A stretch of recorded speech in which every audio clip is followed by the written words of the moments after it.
5ই আগস্টের গণঅভ্যুত্থানের পর বাংলাদেশের রাজনৈতিক প্রতিপক্ষ ও সংখ্যালঘুদের বাড়িঘরে হামলা, ভাঙচুর ও লুটপাটের খবর আসতে শুরু করে।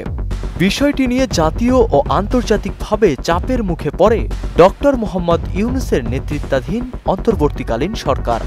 এমন বাস্তবতায় ভারতের প্রধানমন্ত্রী নরেন্দ্র মোদীকে ফোন করেন প্রধান উপদেষ্টা ডক্টর মোহাম্মদ ইউনূস। ফোন আলাপের বিষয়টি প্রকাশ্যে আসে মোদীর এক্স হ্যান্ডেলে পোস্ট থেকে। শুক্রবার বিকেলে সামাজিক যোগাযোগ মাধ্যম এক্সে এক পোস্ট দিয়ে নরেন্দ্র মোদী নিজেই নিশ্চিত করেন ডক্টর মোহাম্মদ ইউনূসের সঙ্গে তার কথা হয়েছে।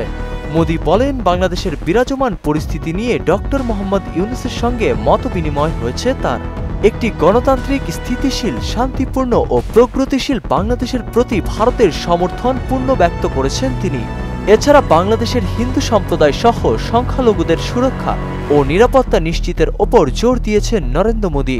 জবাবে ডক্টর ইউনূস জানান, অন্তর্বর্তী সরকার হিন্দু সম্প্রদায় সহ সংখ্যালঘু জনগোষ্ঠীর নিরাপত্তার বিষয়টিকে অগ্রাধিকার দিচ্ছে। কথোপকথনে ডক্টর মোহাম্মদ ইউনূস ও মোদী অগ্রাধিকার ভিত্তিতে দুই দেশের দ্বিপাক্ষিক সম্পর্ক এগিয়ে নেওয়ার বিষয়ে আলোচনা করছেন। নাসিমুল বারী, সৌরভ, মোহনা ডিজিটাল।